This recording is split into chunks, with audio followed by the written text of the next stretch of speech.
এটা এক্সামে কোশ্চেন হবে না, এটা হলো আপনার ওভারঅল আইডিয়া হবে, ঠিক আছে? আচ্ছা, এই বইটা সম্পর্কে আরো কিছু বলি। এখানে দেখেন বইটা সম্পর্কে আজকে একটু দেখে দিই, সময় আছে আমাদের, সমস্যা নেই। যেমন প্রথমে আছে কনটেক্সটে আমি তাও বলে রাখি, এটা মানে কিনবেন অথবা আপনার কাছে আছে সফট কপিটা, মেজরিটি জিনিসগুলো আপনি পেয়ে যাবেন, খালি লাস্টের কয়েকটা পেজ নাই এই ইয়াতে সফট কপিতে। এজগুলো plus Greek gods and goddesses, এটা খুব মিথিক্যাল ক্যারেক্টার্স, এটা খালি নাই। তো এটা নাই, তো এটা কোনো সমস্যা নাই। মিথিক্যাল ক্যারেক্টার্সটা আমাদের কিসের জন্য দরকার? গ্রিক মিথোলজি জানার জন্য। হ্যাঁ, তাহলে বোঝা। আচ্ছা, আর এই বইটাকে বলা হয় ইংলিশ লিটারেচারের বাইবেল। বাইবেল কি জিনিস? খ্রিস্টান ধর্মের যেরকম বাইবেল, ওই ধর্মগ্রন্থ একদম আমাদের ধর্মগ্রন্থ হলো ইংরেজি সাহিত্যের এবং ল্যাঙ্গুয়েজ এবং লিটারেচারের ধর্মগ্রন্থ, ঠিক আছে? বিশেষ করে লিটারেচারের। আচ্ছা, এখানে কনটেক্সট আছে, প্রথমে আছে লিটারারি টার্মস, জনরা ছাড়া শুধু লিটারারি টার্মস। লিটারারি টার্ম মানে হলো বিভিন্ন ধরনের, আমি সিমিলি মেটাফোর পড়িয়েছিলাম, খেয়াল আছে ওল্ড অ্যান্ড মিডল ইংলিশে? সো ওগুলোর ওই জিনিসগুলো লিটারারি টার্মসগুলোর বিভিন্ন ধরনের আছে। তারপরে আছে জনরা। জনরা মানে কি? প্রকারভেদ, বিভিন্ন ধরনের জনরা। আচ্ছা, এরপরে আছে হিস্ট্রি অফ ইংলিশ লিটারেচার 3 নম্বরে, যেটা আমি পড়াচ্ছি এই মুহূর্তে। পুরোপুরি ইংলিশ লিটারেচারের হিস্ট্রিটা পড়াচ্ছি, যেটা হলে আপনার পড়াশোনা থেকে শুরু করে ওই যে জন্ম থেকে মৃত্যু পর্যন্ত কাজে দিবে আর কি আপনার পড়াশোনার, ঠিক আছে? আর এরপরে আছে মিথিক্যাল ক্যারেক্টার্স। আচ্ছা, এখন প্রশ্ন আসতে পারে কেন আমি গ্রিক মিথোলজির ক্যারেক্টারগুলো জানবো? তাহলে বোঝাই যাচ্ছে যে গ্রিক মিথোলজিটা অনেক ইম্পর্টেন্ট, যার জন্য মানে গ্রিক মিথোলজিটা হলো গ্রিক লিটারেচারের একটা আর কি কি বলবো বাইবেল টাইপের আর কি। সো এই জিনিসগুলো জানা খুব জরুরি। গ্রিক মিথোলজির কোনো ক্যারেক্টারের নাম জানেন? বলতে পারবেন? গ্রিক রূপকথা বা মিথোলজি বলে আর কি। আচ্ছা, জিউস নাম শুনেছেন? আচ্ছা, এই তো জানেন, কিন্তু মানে ইয়াটা জানি না এটা কোন দেশের বা কোন ইয়ার। আচ্ছা, আরো নাম শুনেছেন নিশ্চয়ই, আপনারা হয়তো দেখেন নাই, বাট হয়তো নাম শুনে থাকবেন। হারকিউলিস। হারকিউলিস কার্টুনে ছিল, কার্টুন নেটওয়ার্কেও কখনো হয়তো এসেছে, আবার ডিজনির আসলে ওটা ক্যারেক্টার ইয়া করেছে। অ্যাকচুয়ালি হারকিউলিস ছিল জিউসের মানব পুত্র, মানে জিউস ছিল খুবই লম্পট, যার জন্য তার অনেক অনেক সন্তানাদি ছিল। এরকম অনেকে আছে। গ্রিক মিথোলজি অনেক অ্যাডাল্ট বা অ্যাডাল্ট জিনিসপত্র আছে। এখন কথা হলো লিটারেচার জিনিসটা আমাদের ম্যাচিউরিটির ধারক। সো এখানে অনেক কিছুই থাকবে নারী পুরুষের রিলেশনশিপের, যে জিনিসটা আমাদের স্বাভাবিকভাবে নিতে হবে, ঠিক আছে? এখানে ইয়ার কিছু নাই, মানে এখানে অস্বস্তি বা অস্বস্তিকর কোনো সিচুয়েশনের কিছু নাই, হেজিটেশন রাখার কিছু নাই। আচ্ছা, তাহলে লিটারারি টার্মস। এখন কথা হলো লিটারারি টার্মসে কি আছে দেখেন। প্রথম থেকেই ধরেন লিটারারি টার্মস আপনাকে এমন একটা কোর্স আছে, ধরেন ইন্ট্রোডাকশন টু লিটারেচার। এখানে আপনার কিছু লিটারারি টার্মস পড়াবে, ফিগার অফ স্পিচ বা লিটারারি টার্মস এগুলোকে বলে, যেমন অ্যালিটারেশন, অ্যাসোনেন্স, কনসোনেন্স, তারপরে সিমিলি, মেটাফোর। তখন আপনার এখানে ডিটেলসগুলো জানার জন্য এখান থেকে আপনি দেখতে পারবেন। ফর এক্সাম্পল, এখানে যে লিটারারি টার্মসগুলো দেওয়া আছে এগুলো আছে ক্রোনোলজিক্যালি। ক্রোনোলজি কি? ABCD, EFGH এরকম এই ক্রম ইয়াতে আছে। ওমা, এটা আবার কি বলবো? আপনি পেন্ডিং আপডেট নিতেছেন? এটা আছে।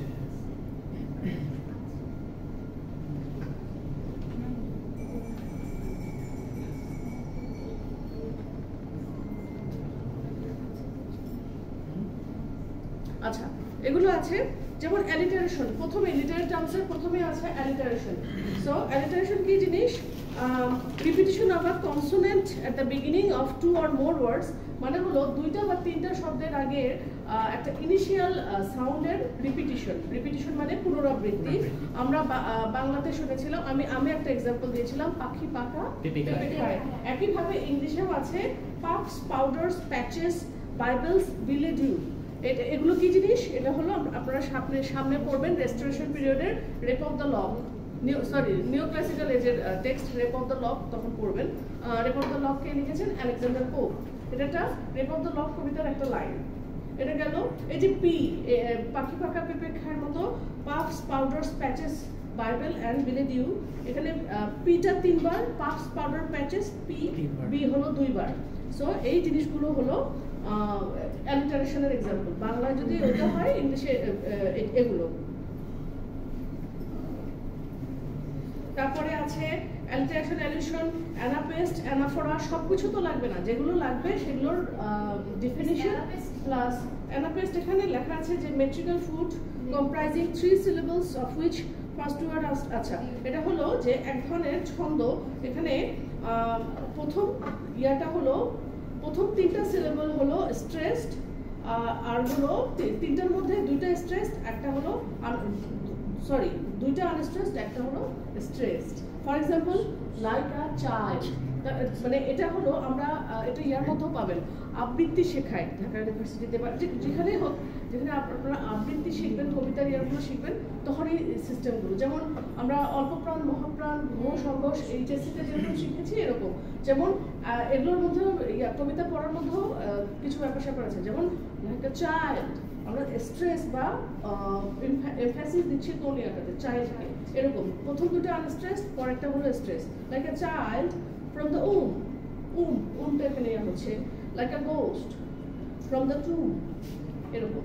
সো অ্যানাপেস্ট অত ইয়া না, কিন্তু ইম্পর্টেন্ট না, যেগুলো দরকার সেগুলো আমাদের লাগবে। যেমন অ্যান্টি ক্লাইম্যাক্স।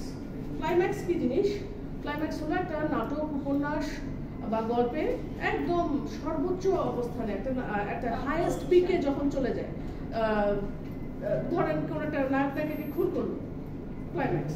সেই ক্লাইম্যাক্সে হলো ওখান থেকে সাডেন যদি ফল ডাউন করছে, কাহিনীটা জাস্ট নেমে যাচ্ছে অন্যদিকে, সেটাকে অ্যান্টি ক্লাইম্যাক্স বলছে। অ্যান্টি ক্লাইম্যাক্সের আরেকটা ইয়া আছে, ওয়ার্ড আছে, টার্ম আছে, সেটাকে বলে ব্যাথোস।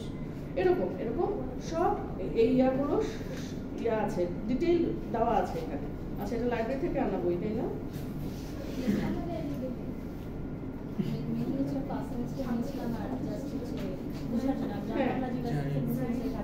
না, এটা মানে পুরো সেমিস্টার, পুরো মানে 4 বছরের কাজে লাগবে, পুরো 4 বছর।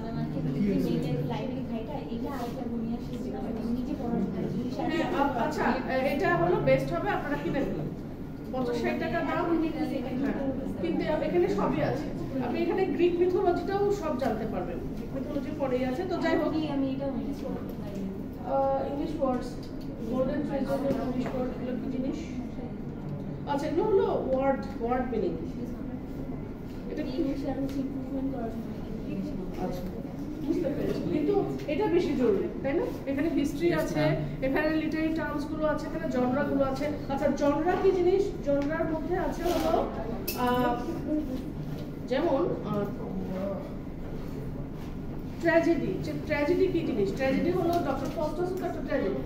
সো এই জনরাগুলো, কমেডি কি জিনিস, ড্রামা কি জিনিস, এগুলো হলো নাটকের সাথে বেশি রিলেটেড। আর যে লিটারি টার্মস যেগুলো, ওগুলো মূলত কবিতার সাথে একটু রিলেটেড বেশি। এই আচ্ছা, এই বইটা এখন দিয়ে দিই, আমি যেখানে ইয়াতে ছিলাম ওখানে যাই।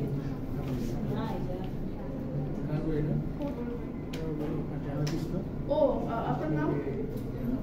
হ্যাঁ,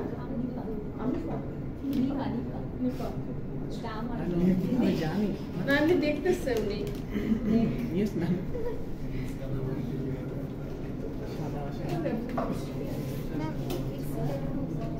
গরম লাগছে। আচ্ছা, টেম্পারেচার বেশি দাও। কাউকে কি একটু বাইরে কেউ একটু যাবেন, একটু সুইং দিয়ে দিতে বলেন, আর একদম লোয়েস্ট দিয়ে দিতে বলেন। স্টুডেন্ট তো অনেক, পিছেরটা দরকার নাই। হ্যাঁ, এটা লাগবে না, ওই বইটা বেশি জরুরি। অ্যাকচুয়ালি ডিকশনারি তো লাগে না, মানে আমরা যদি মোবাইল আছে আমাদের সবার পিসি আছে, সো মোবাইলটাই যা কাজ করে দেয়। মোবাইল এখন আমাদের রেডিওর কাজ থেকে শুরু করে সব কিছু মোবাইলে কাজ করে দেয়। আচ্ছা, লোক কোথায়? আচ্ছা, আমি শুরু করে দিই। আমরা পড়ছিলাম, হিস্ট্রি পড়ছিলাম, আমরা ছিলাম হলো রেনেসাঁ পিরিয়ডে। রেনেসাঁ পিরিয়ড বলেছি যে খুব ইম্পর্টেন্ট। ইংলিশ লিটারেচার আসলে বর্তমানে এই মুহূর্তে আছে পোস্ট মডার্নিজম, তার আগে ছিল মডার্নিজম। এই দুটোতে এমন কোনো কিছু ডেভেলপমেন্ট হয় নাই। যে জিনিসগুলো হয়েছে সাহিত্যে খুব বেশি কিছু না, এখানে নারীবাদটা বেশি এসেছে, ফেমিনিজমটা, আর একটা জিনিস হলো খুবই বাজে, LGBTQ, এই জিনিসটা। আপনারা কি জানেন যে রেস না তো জেন্ডার কত ধরনের? 72 ধরনের। জাস্ট কখনো গুগল করেন, গুগলে অনেক কিছু আছে, মানে বিভিন্ন মানুষের বিভিন্ন ধরনের। আর আমি যখন মানে পোস্ট মডার্ন লিটারেচার পড়াবো বা তখনকার একটু আইডিয়া দিব, তখন দেখেন ভয়ঙ্কর অবস্থা। তখন হ্যাঁ, ট্রান্সজেন্ডারের ব্যাপারটা না ওই এলজিবিটিকিউ ওটাই। আর ট্রান্সজেন্ডারের ইয়াটা কিছু দুঃখজনক, ওই আন্তর্জাতিক একটা প্রপাগান্ডা দেশে আসলে এরকম ছিল না। আচ্ছা যাই হোক, আমরা রেনেসাঁ পিরিয়ডে যাই। রেনেসাঁ পিরিয়ডটা 1453-তে শুরু হয়েছে, আর এটা 1500 সালের পরে এটা মানে ইয়াটা ইম্পর্টেন্সটা আমরা বেশি দেখি, বা এটার প্রচারটা পুরো মতো চলে এসেছে। আচ্ছা, পিছনে কথা হচ্ছে, পিছনে কথা না।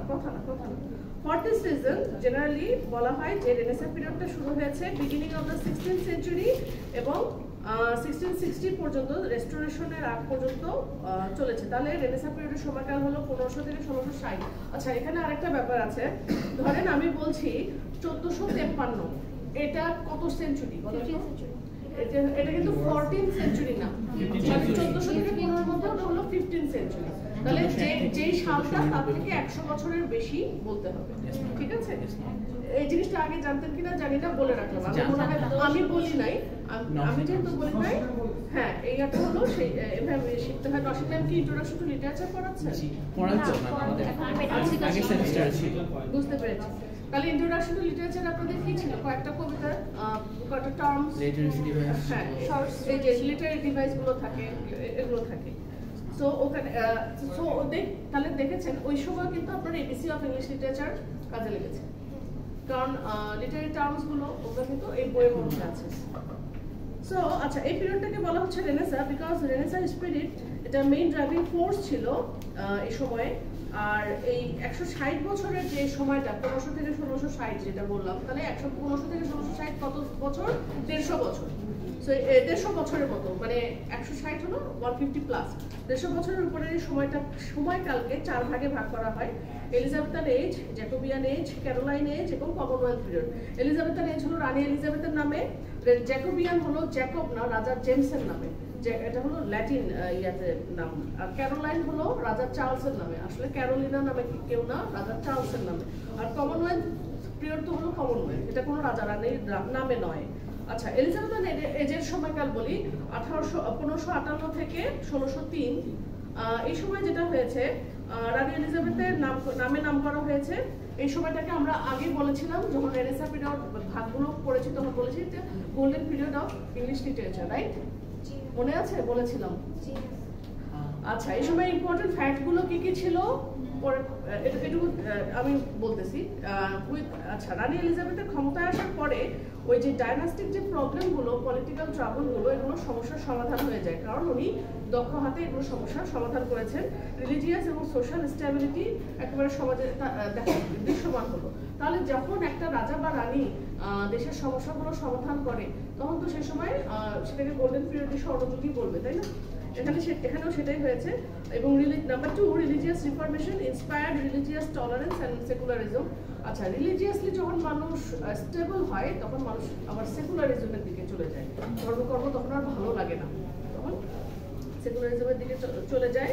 আচ্ছা, নাম্বার 3, সেটা হলো আমি যেটা বলেছিলাম, রানী এলিজাবেথ তার জীবদ্দশায় বিয়ে করেন নাই। উনি ক্ষমতায় আসে 1558, তখন ওনার বয়স বোধহয় 27-28। উনি বিয়ে করেনি এই জন্য, কারণ বিয়ে করলেই যেহেতু একজন মেয়ে ক্ষমতায়, তার যে কাউন্টার পার্ট স্বামী, পুরুষেরই তো মেল ডমিনেটেড সোসাইটি, সো সে ক্ষমতা নিয়ে নেবে। সে দেশের আর কেউ যদি পাশের দেশের কাউকে বিয়ে করে, সো ফ্রান্স ওরা এসে ক্ষমতায় যাবে, সো সে বিয়ে করেনি এই জন্য। তো উনি ক্ষমতায় আসার পরেই একটা অ্যাংলিকানিজম নামে একটা নতুন টার্ম করেছেন। আসলে অ্যাংলিকানিজম বুঝতে হলে আপনাকে বুঝতে হবে যে ক্যাথলিক চার্চ নাম শুনেছেন? আমরা খ্রিস্টানদের কি বলি? ক্যাথলিক। ক্যাথলিক মানে একদম ধর্মীয় ভাবে গোড়া যারা, মানে খ্রিস্টান ধর্মের মোটামুটি অবিকৃত ভাবে যারা করে। এখন সেখান থেকে অ্যাংলিকানিজমের জন্য কিসের জন্য গেছে?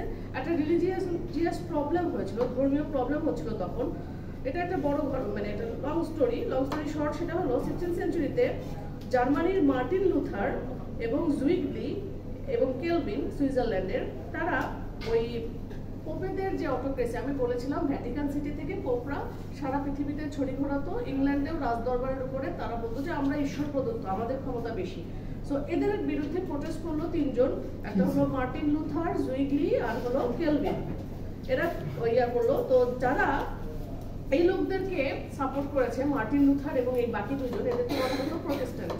আমরা কিন্তু ক্যাথলিক নামটাও শুনেছি, জীবদ্দশায় আপনারা প্রোটেস্ট্যান্ট নামটাও বোধহয় শুনেছেন, কম বেশি শুনেছেন কিনা জানি না। ক্যাথলিক হলো একরকম খ্রিস্টান ধর্মের ইয়াতে, আর প্রোটেস্ট্যান্ট হলো একটু মডারেশন করে ওরা ধর্ম পালন করে, ওদেরকে প্রোটেস্ট্যান্ট বলছে। আর যারা এখনো তখনও পোপকে ইয়া করতেছিল, সাপোর্ট করছিল, তাহলে পোপেদের সাপোর্টার অবশ্যই তাহলে কি হবে? ক্যাথলিক হবে। তো হেনরি এইট সে সময় রাজা ছিল ইংল্যান্ডের, সেই সময় প্রোটেস্ট্যান্টিজমকে সাপোর্ট করেছিল পার্সোনাল অ্যাডভান্টেজের জন্য। আচ্ছা, রানী এলিজাবেথ আসার আগে হেনরি এইট ছিল ক্ষমতায়, সে ক্ষমতায় তার নিজের পার্সোনাল পারপাসে ওই প্রোটেস্ট্যান্টদেরকে, ধর্মগুরুদের বিপক্ষে যারা, তাদেরকে সাপোর্ট করেছিল। ব্যাপারটা যেটা হয়েছে, হেনরি এইট ছিল মানে ফার্স্ট ওয়াইফ ক্যাথরিনকে সে ডিভোর্স দিতে চাচ্ছিল। প্রথম বউকে ডিভোর্স দিয়ে সে তার ইন্টারেস্ট অ্যান বোলিন মানে আরেকটা মেয়েকে ভালোবেসেছে, যেটা হয় প্রেম ভালোবাসায়। হয়তো প্রথম বউটা ছিল অ্যারেঞ্জ ম্যারেজ ভাইয়া, তো ওই মেয়েটাকে ভালোবেসেছে, তাকে এখন বিয়ে করতে চাচ্ছে, কিন্তু পোপরা বলছে সেটাকে বাধা দিচ্ছে, ধর্মগুরুরা যেটা করে আর কি। সো সে এটা পোপের সেই অথরিটিটাকে ডিনাই করলো হেনরি এইট, এবং অ্যান বোলিনকে বিয়ে করলো, এবং ইংল্যান্ডে ক্যাথলিক ওই ইয়াটা অনুসারীদের বাদ দিয়ে প্রোটেস্ট্যান্টিজম নিয়ে আসলো ইংল্যান্ডে। তো কোনো লোক রাজার এই সিদ্ধান্তকে সাধুবাদ জানালো, বাট কেউ কেউ আবার পোপের পক্ষেও ছিল। তো এটা কি হলো? একটা সিভিল ওয়ার হলো। সিভিল ওয়ার মানে গৃহযুদ্ধ, যেমন আওয়ামী লীগ বিএনপির মধ্যে যুদ্ধ, সিভিল ওয়ার। হ্যাঁ, এটা হলো সিভিল ওয়ার, বা আমাদের সাথে আওয়ামী লীগ সাধারণ মানুষের সাথে, সেটাও সিভিল ওয়ার। আচ্ছা, এটা গেল। তো সিভিল ওয়ার শুরু হয়ে গেল। এখন যেটা ইয়া করলো, এটা 1558 পর্যন্ত চলতে থাকলো। সেই সময় যখন রানী এলিজাবেথ ক্ষমতায় আসলো, তখন তিনি দেখলেন যে প্রবলেমটা সমাধান করা উচিত। আচ্ছা, আপনারা কথা না বলুন, লেখেন, বলি তো, এটা তো সমাধান করা উচিত। এই জন্য উনি একটা ব্যবস্থা করলেন, সেটার নাম দিলেন হলো অ্যাংলিকানিজম। এটা হলো যে চার্চটা এতদিন যেটা ছিল পোপ থেকে, পোপেরা ভ্যাটিকান থেকে যেটা পরিচালনা করতো, সেটা এখন তারা ইংল্যান্ড থেকেই করতে পারে। ঠিক আছে, তাহলে এটা নিজস্ব একটা ব্যবস্থা করে ফেললো। সো সে ছিল, তাহলে কূটনৈতিক বুদ্ধিও তার অনেক ছিল, বোঝাই যাচ্ছে, বুদ্ধি শুদ্ধি অনেক। সো মানে নর্মালি যে মেয়েদের যে কারণে ইয়া করা হচ্ছে, যে মেয়েদেরকে রাখতে মানে ক্ষমতায় দেখতে চায় না সে দেশের মানুষ, সো সেই ইয়াটা সে তার প্রমাণ দিয়েছে। তো এই রিলিজিয়াস সেটেলমেন্টের কারণে সমাজে স্টেবিলিটি আসলো, এবং second half of the 16th century থেকে এটা চলতে থাকলো আর কি। আচ্ছা, এরপরে আছে geographical and astronomical discoveries of the previous ডিকেডস ব্রট unlimited Fortune during this period. আচ্ছা, জিওগ্রাফিক্যাল এবং অ্যাস্ট্রোনমিক্যাল ডিসকভারিগুলো, যে গ্যালিলিও, কোপারনিকাস, তারপরে ভাস্কো ডা গামা, এর আগে ওর মিডল এজে আমি বলেছিলাম এগুলো কিছু আবিষ্কার হয়েছিল। এই আবিষ্কারগুলোর জন্য সমাজে অনেক বড় বড় ডেভেলপমেন্ট হয়েছে, আমরা জানি। এখন পর্যন্ত আমরা এটাই করে আসতেছি, গ্যালিলিও, কোপারনিকাস, ওরা একেবারে যুগান্তকারী পরিবর্তন এনে ফেলে। সো এই সায়েন্টিফিক, তারপরে জিওগ্রাফিক্যাল, অ্যাস্ট্রোনমিক্যাল এই ডিসকভারির জন্য একটা সমাজে উন্নতি হলো। এটাও তো একটা গোল্ডেন পিরিয়ডের একটা পূর্ব শর্ত। তারপরে নাম্বার 5, রেনেসা, যেটা শুরু হয়েছিল আগে ভাগে শুরু হয়ে গিয়েছিল, এগুলো খুব স্ট্রংলি এখন ইংল্যান্ডেও ফেল্ড হতে লাগলো। রেনেসার আসলে উৎপত্তি হলো ওই যে ব্যাবিলনীয় সভ্যতার ওই যে স্কলাররা তারা ছিল, ইতালি সহ বিভিন্ন আশেপাশে ছড়ায় ছিটায় গেছিল। প্রথমে ইতালি থেকে এটা সূত্রপাত, আস্তে আস্তে সারা ইংল্যান্ডে, এটা ইংল্যান্ড এবং ইউরোপে প্রভাব বিস্তার করেছিল। তো এটা রেনেসাঁ কি জিনিস? এটা এনশিয়েন্ট গ্রিক আর রোমান যে উইজডম ইংল্যান্ডে ফিরে এনেছে। আচ্ছা, ক্লাসিক্যাল লিটারেচার, ক্লাসিক মানে একটা স্ট্যান্ডার্ড বা একটা খাঁটি বা অথেন্টিক একটা লিটারেচার বলে। এটা হলো একটা মানদণ্ডতে একজন বেস্ট বা ক্লাসিক, যেমন ক্লাসিক্যাল নাটক যেরকম শেক্সপিয়ারের নাটক, এরকম একটা। তো এরকম ক্লাসিক্যাল লিটারেচার বলতে তখন গ্রিক আর রোমান লিটারেচারকে বোঝানো হতো। ওই উইজডমগুলো ইংল্যান্ডে ফিরে আসে। Erasmus reached England. ইরাসমাস একজন ইয়া ছিলেন, উল্লেখযোগ্য নাম, এবং জন কোলেট, এনারা হিউম্যানিজম এবং অন্যান্য যে আইডিওলজিগুলো রেনেসার, সেগুলোর প্রবক্তা ছিলেন আর কি। আইডিওলজি মানে এই যে ইরাসমাস মানে হলো উনি কিন্তু মানে স্কলার ছিলেন না, উনি ছিলেন হিউম্যানিজমের বক্তা। হিউম্যানিজম কি জিনিস? যে মানুষের মধ্যে যে আমাদের যে একটা নিজস্বতা আছে, মানুষকে মানুষ মনে করা, তখনও কিন্তু মানুষের ইন্ডিভিজুয়ালিজমটা আসে নাই, মানুষের যে স্বাধীনতাটা, ব্যক্তি স্বাধীনতাটা তখনও আসে নাই। হ্যাঁ হ্যাঁ, মানবিক দিকগুলো, মানুষের বেঁচে থাকার অধিকার, মানুষের আরো যত ধরনের অধিকার বোধগুলো, এগুলো নিয়ে কাজ করা শুরু করলেন। তারপরে number 6, social life of England was marked with a strong national spirit, humanism, liberal religious views, scientific curiosity, social content, intellectual progress এবং unlimited enthusiasm। এগুলো সবকিছুই আমরা ডক্টর ফস্টাসের মধ্যে দেখি যদিও। আচ্ছা, সোশ্যাল লাইফ, মানুষের যে সামাজিক জীবন, সেখানে কি কি আসলো? স্ট্রং একটা ন্যাশনাল স্পিরিট, জাতীয়তা বোধের একটা ভাব, হিউম্যানিজম, মানবিক দিকটা, ব্যক্তি স্বাধীনতা, ইন্ডিভিজুয়ালিজম এরিয়াটা, লিবারেল রিলিজিয়াস ভিউজ, যে ধর্মকর্ম থেকে তো মানুষ অত চাপাচাপি ছিল না পোপেদের, ওখান থেকে একটা লিবারেল হলো মানুষ। সায়েন্টিফিক কিউরিওসিটি, যেখানেই সায়েন্স আসবে সেখানেই রিলিজিয়ানের সাথে একটা ক্ল্যাশ লাগবে, এটা স্বাভাবিক। এটা পরবর্তীতে আমরা ভিক্টোরিয়ান এজে গিয়ে আবার দেখবো। সোশ্যাল কন্টেন্ট, সোশ্যালি মানুষ কন্টেন্ট বা তৃপ্ত হলো। আর ইন্টেলেকচুয়াল প্রোগ্রেস, বুদ্ধিভিত্তিক যে প্রোগ্রেসটা, এবং আনলিমিটেড এনথুসিয়াজম, উৎসাহ উদ্দীপনার মাধ্যমে। ইন্টেলেকচুয়াল প্রোগ্রেসটা কি? মানুষ যখন চাষাবাদ থেকে মানে তাদের কাজ কমে গেল, বা একটা শ্রেণী গড়ে উঠলো যারা অভিজাত, যাদের সময় অঢেল সময়, তখন তারা ইন্টেলেকচুয়াল কাজে জড়িয়ে পড়লো। বা সাধারণ মানুষও, মধ্যবিত্ত মানুষও কি করলো? লেখালেখি শুরু করলো। তখনও কিন্তু লেখালেখিটা অত সেভাবে গড়ে ওঠেনি। এরপরে major writers of this period, সেটা একটু জানি। এই সময়কার major writer, major work, Thomas মুরকে বলা হয়। এটা হলো যে সে একজন অরিজিনালি একটা উল্লেখযোগ্য একটা সাহিত্যকর্ম ছিল টমাস মুরের। এই নামটা আপনাদের সব সময় আসবে, আপনার কাজে লাগবে। ইউটোপিয়া, ইউটোপিয়া কি? আমরা যে কোনো কিছুতেই আমরা বলি ইউটোপিয়া। ইউটোপিয়া মানে একটা কাল্পনিক জগৎ যেখানে কোনো দুঃখ দুর্দশা নাই, মানে একটা আইডিয়াল, একটা হেভেনলি একটা জায়গা আর কি। সো ইউটোপিয়া এরকম একটা কনসেপ্ট উনি দেখিয়েছিলেন, যার জন্য এই নামটা খুব জরুরি জানা, টমাস মুরের ইউটোপিয়া। আর আছে হলো নর্টন আর স্যাকভিলের গর্বাডুক, এটা অত না। এডমুন্ড স্পেন্সার এই সময় এলিজাবেথান এজের, তাকে পোয়েট, কবিদেরও কবি বলা হয়, পোয়েট অফ দ্য পোয়েটস, কারণ এই সময় সে তার এই আর্টটাকে অনুসরণ করেছে মানুষ। না, শেক্সপিয়ারের আগে এনারা ছিলেন, আগে। তো তার উল্লেখযোগ্য হলো এডমুন্ড স্পেন্সারের ফেরি কুইন আছে। ফেরি কুইন আপনাদের থাকবে, ধরেন 16 and 17 সেঞ্চুরি লিটারেচার যখন পড়ায় তখন এটা পড়ায়। তারপরে নিকোলাস উডাল, অতয়ানা, ফিলিপ সিডনি আপনি পাবেন এই নামটা আপনারা যখন ইংলিশ লিটারারি ক্রিটিসিজম পড়বেন, অ্যান অ্যাপোলজি ফর পোয়েট্রি, এটা আপনাদের থাকবে। দেখেন এই টেক্সটটা পড়াবে টিচার্সরা। সো এটা একটা ক্রিটিক্যাল জিনিস। জন লিলি। আচ্ছা, এখানে একটা জিনিস আসবে, ইউনিভার্সিটি উইটস। ইউনিভার্সিটি উইটস কি জিনিস? উইটস মানে হলো বুদ্ধিদীপ্ত কিছু মানুষ, জ্ঞান, বা উইট মানে হিউমর বা রসবোধ যাদের আছে। তো ইউনিভার্সিটি উইটস মানে হলো একটা গ্রুপ অফ ইয়াং নাট্যকার ছিল, ড্রামাটিস্ট, যারা লন্ডনে নাটক পারফর্ম করতো 16th সেঞ্চুরির শেষের দিকে। তাদেরকে ইউনিভার্সিটি উইটস এই জন্য বলা হচ্ছে, তাদের witty students of Cambridge or Oxford, মানে তারা খুবই মেধাবী মানুষ, উইটি, বুদ্ধিমান, বুদ্ধিদীপ্ত প্লাস মেধাবী। অক্সফোর্ড অথবা কেমব্রিজ বোঝাই যাচ্ছে যে সেরা জায়গার তারা ছাত্র ছিল, নাটক পারফর্মও করতো।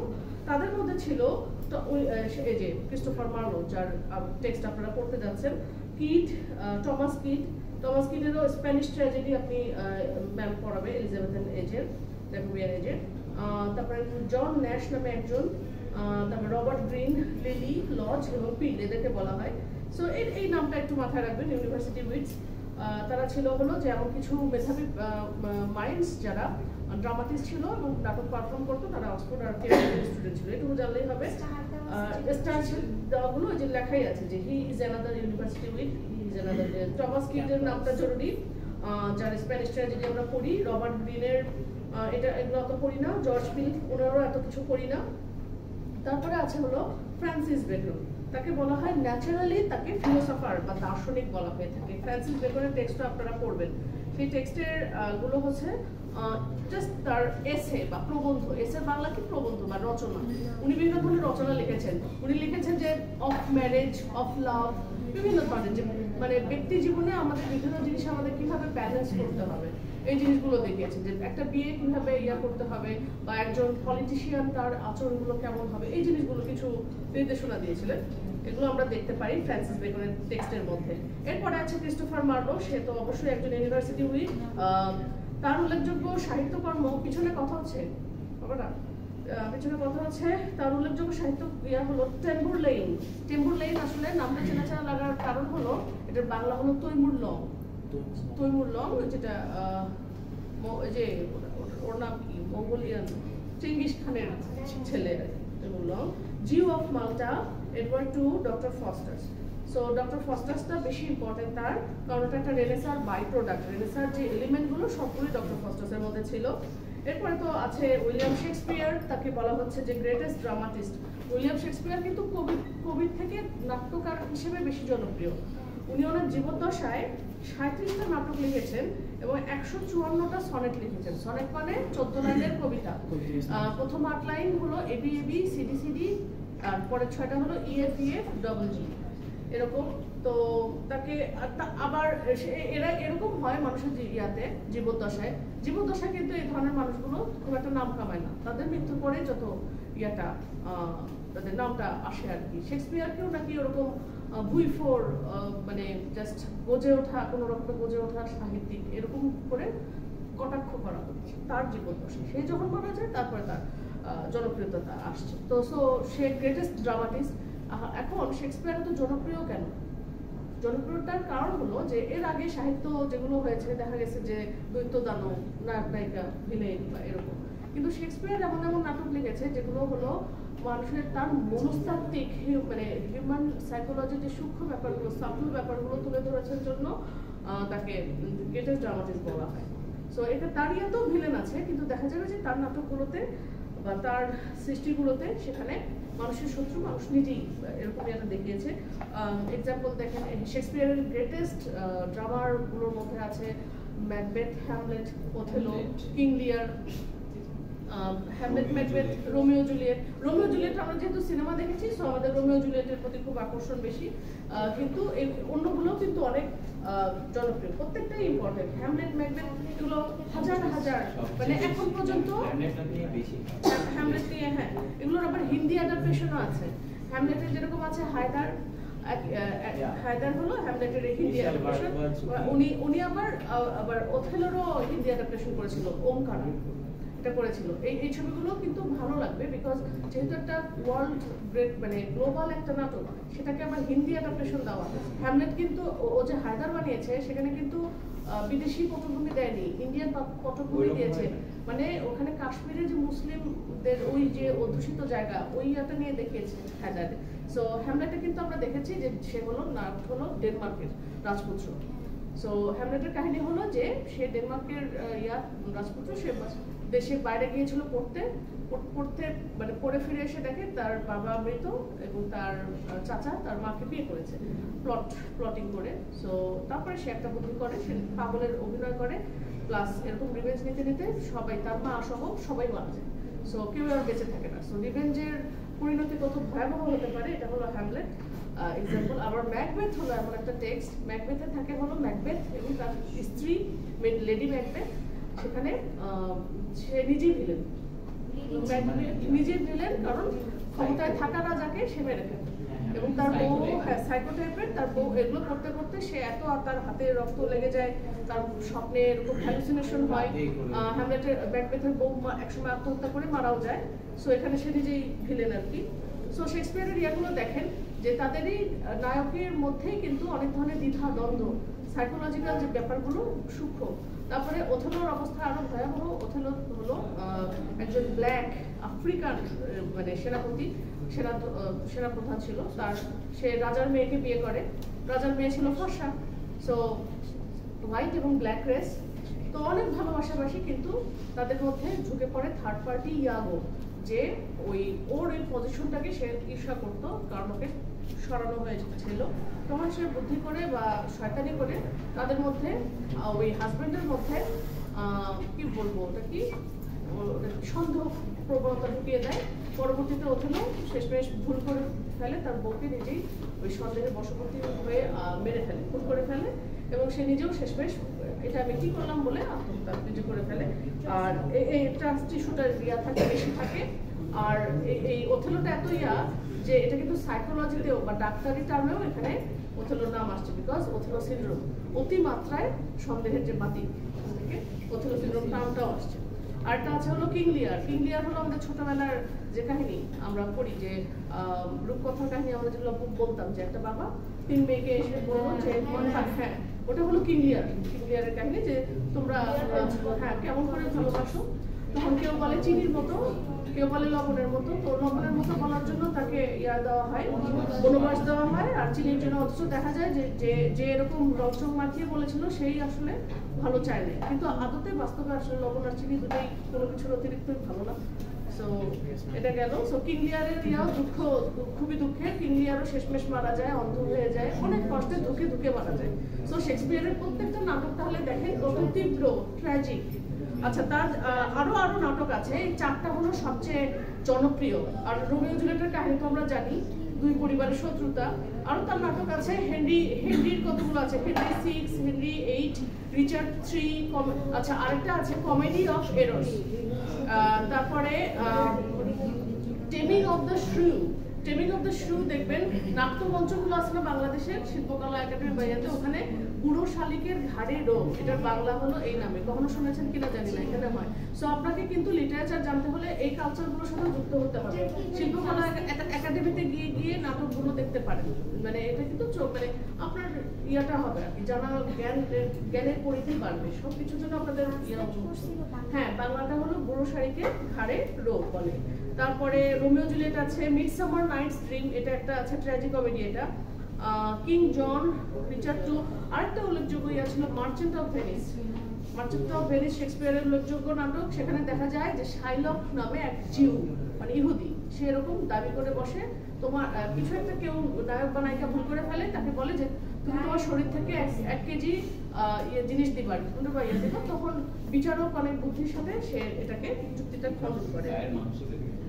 হ্যাঁ, কলিজা কেটে দিতে বলছিল আর কি, একটা অংশ দিতে বলছিল, এ নিয়ে কাহিনী। তারপর মাচ অ্যাডু অ্যাবাউট নাথিং, এটা একটা উল্লেখযোগ্য। Julius caesar. জুলিয়াস সিজারের নাম শুনেছেন? ওই যে ক্লিওপেট্রার যে রোমান সৈনিক রাজা আর কি, জুলিয়াস সিজার। তারপর অ্যাজ ইউ লাইক ইট একটা উল্লেখযোগ্য নাটক। হ্যামলেট তো আমরা বললাম। 12th নাইট, ট্রয়োলাস এন্ড ক্রেসিদা, এটা গেল। All's well that ends well, এ গেল। টমাস ন্যাশ, ইনি একজন ইউনিভার্সিটি উইট। আরেকজন আছে বেন জনসন। বেন জনসনের টেক্সট কি আপনারা পড়বেন? তিশা ম্যামের ইয়াতে এলিজাবেথ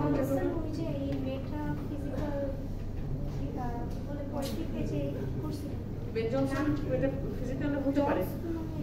ও জন ডান, মেটাফিজিক্যাল পোয়েট্রির অগ্রদূত হলো জন ডান। তারপরে ড্রাইডেন। আচ্ছা, এটা গেল। বেন জনসন হলো নিও ক্লাসিসিস্ট। ওটা হ্যাঁ, ওটা পরের দিকে উনি নিও ক্লাসিসিস্ট বলা হয়। বেন জনসনেরও আপনি একটা টেক্সট পাবেন যখন আপনি পড়বেন ভলপনি, এই নামটা মাথায় রাখেন, দ্য আলকেমিস্ট এবং ভলপনি, এই ইয়াগুলো পড়বেন। আচ্ছা, এলিজাবেথান এজ অলমোস্ট আমাদের শেষ। এটা মেইন লিটারারি ফিচার্স গুলো এই সময় দেখি। Elizabethan literature reflects a great variety of creative genius. মানে ক্রিয়েটিভ জিনিয়াস মানে হলো এই সময় নাটক, উপন্যাস, তারপরে কবিতা, এগুলো লিটারারি যে ডেভেলপমেন্টগুলো সব দিক দিয়ে ফ্লারিশ করেছে, উন্নতি করেছে। কারণ এর আগে মিডল এজ পর্যন্ত ছিল, তো তখন তো অত বেশি কিছু সাহিত্যেও কোনো ডার্ক এজ ছিল আর কি। আর এরপরে number 2, it demonstrates experimentation and innovation in dramatic and poetic forms and techniques. বিভিন্ন ধরনের এক্সপেরিমেন্ট হয়েছে এই সময়, যে ড্রামাটিক এবং পোয়েটিক ফর্মগুলোতে চেঞ্জ আনার চেষ্টা করা হয়েছে। Number 3, it is deeply influenced by Renaissance spirit, specifically by the Renaissance literature of Italy, France and Spain. এই সময় রেনেসাঁ স্পিরিটের দ্বারা প্রভাবিত ছিল। আর রেনেসাঁ কোথা থেকে এসেছে? ইতালি, ফ্রান্স আর স্পেনের লিটারেচার থেকে এসেছে। প্লেগুলো কি মানে এই টাইমেই শুরু হয়েছিল? নাটকগুলো আস্তে আস্তে এই সময় শুরু হয়েছে। তারপরে যে দেখেন যে রেনেসাঁ স্পিরিট, ফর এক্সাম্পল ইতালিতে আমি বলেছিলাম, ইতালিতে সনেটের জনক পেট্রার্ক, বোকাসিও, এই নামগুলো বলেছিলাম, পেট্রার্ক, বোকাসিও, এদের থেকে ইন্সপায়ার্ড হয়ে শেক্সপিয়ার কিন্তু তার মতো করে সনেট লিখেছে। সো অবশ্যই লিটারেচারও তাদের দ্বারা ইনফ্লুয়েন্সড হয়েছে রেনেসাঁর যে স্পিরিটটা। আচ্ছা, number 4, in style it exhibits romantic exuberance. Romantic একটা ইয়ার আইডিওলজিটা নিয়েছে আর কি, রোমান্টিসিজম। রোমান্টিসিজম মানে কি? প্রকৃতির প্রেম, ন্যাচারাল কোন জিনিসের প্রতি মানে fascination. Number 5, Its writers are all men, not women, from all classes of the society. আচ্ছা, তখন পর্যন্ত রেনেসাঁ পিরিয়ডে বা এলিজাবেথান পিরিয়ডে কোনো মহিলা লেখালেখি শুরু করে। মহিলা আরো পরে আসবে লেখালেখিতে, কখন আসবে আমরা সেটা সামনে জানবো। এবং number 6, it is an age of exquisite poetry, unparalleled drama and splendid prose. তাহলে পোয়েট্রি, প্রোজ, ড্রামা তিন দিকেই মানে অনেক সুন্দর সুন্দর ক্রিয়েটিভ আমরা জিনিয়াস দেখেছি, তারা ভালো ভালো লেখা লিখেছেন এই সময়। Number 7, it marks a shift from men's fate to men's free will. আচ্ছা, men's fate ভাগ্য থেকে free will, এই জিনিসটা তাহলে কি বোঝাচ্ছে? হিউম্যানিজম, মানে ইন্ডিভিজুয়ালিজম বা মানুষের যে স্বাধীনতার যে দাবিটা আর কি। তখন পর্যন্ত মানুষ পরাধীন ছিল, বিকজ ধর্মগুরুরা ধর্মের নামে ওটা ব্যবসা করতো আর কি মানুষের সাথে। এটা থেকে মানুষ বের হয়ে আসলো আর কি, যেহেতু রানী এলিজাবেথ এই সমস্যাটার সমাধান করেছেন religious. Number 8, it develops English language to a level of stable standard. একটা শক্ত একটা অবস্থানে নিয়ে গেছে, বিকজ এর আগে ফ্রেঞ্চ ভাষায় সবকিছু হতো ইংল্যান্ডে, খোদ ইংল্যান্ডে। Number 9, its spirit ranges from Platonic idealism or the delightful romance to the level of gross realism. আচ্ছা, এটার যে একটা স্পিরিট, যে কোনো একটা এজের, সেই স্পিরিটটা ছিল যে প্লেটোনিক আইডিয়ালিজম কি, প্লেটোনিক লাভ কি জিনিস, যেখানে প্রেম ভালোবাসা থাকবে কিন্তু সেখানে কোনো কার্নেল বা ফিজিক্যাল কোনো নিড থাকবে না। এটা হলো platonic love, just mentally I love him বা হার। সেখান থেকে একটা গ্রস একটা রিয়ালিজম, সেখান থেকে সবকিছু কার্নেল হয়ে গেছে আর কি। কারণ শেক্সপিয়ারের সময় বা ওই আমলে অনেক কিছু, যেহেতু মানুষ ধর্ম থেকে সরে গিয়েছে, সো মানুষ অ্যাডাল্ট অনেক কিছুই, ভালগার অনেক কিছুই প্রডিউস করা শুরু করেছে বিনোদনের নাম করে। এটি স্বাভাবিক, এটা সবকিছু প্রভাব ফেলে আর কি, ধর্মের এখান থেকে সরে গেলে এভাবে চলে যায়। আবার number 10, the literature of this age shows a quest for the remote, the wonderful and the beautiful. এই সময় লিটারেচারের একটা কোয়েস্ট বা ছিল, জার্নি ছিল, একটা রিমোট মানে দূর দূরান্তে কোথাও, একটা ওয়ান্ডারফুল এবং সৌন্দর্যের খোঁজে কোনো কিছু, which is the spirit of Renaissance. Renaissance spirit, Renaissance না তো, romanticism.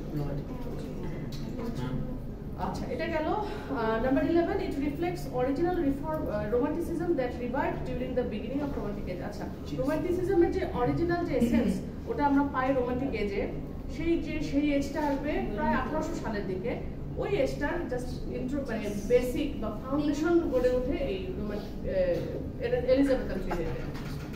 R number 12, it initiates literary criticism. এখান থেকে লিটারারি ক্রিটিসিজম শুরু হয়, যেমন ফিলিপ সিডনির অ্যাপোলজি অফ পোয়েট্রি, এই টেক্সটটা আপনারা দেখেছেন। আপনারা সামনে আলিয়া রসুন ম্যামের সাথে বা কারোর সাথে লিটারারি ক্রিটিসিজমের উপর কোনো কোর্স পাবেন। ক্রিটিসিজম মানে হলো যে শেক্সপিয়ারের লেখা, সে অ্যান অ্যাপোলজি ফর পোয়েট্রি বা পোয়েট্রির মধ্যে কোন কবি একটা কিছু লিখেছে তার গুরুত্ব ধরেন। আচ্ছা, লিটারারি ক্রিটিসিজম কি জিনিস?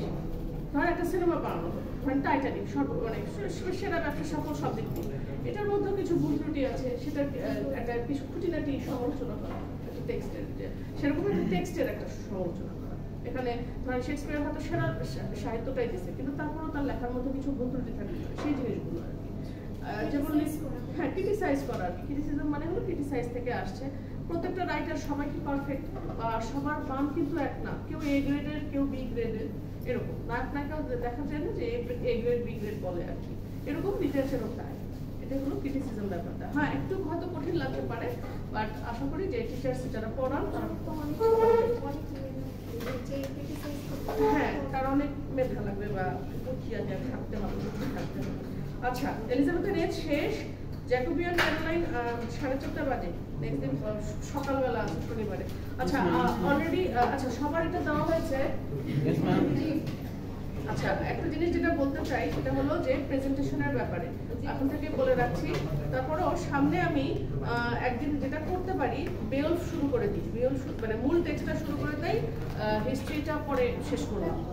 এরকম বেওলফ এপিক পোয়েট্রি, হ্যাঁ মহাকাব্যই হলো, ইংলিশ হলো এপিক। হ্যাঁ,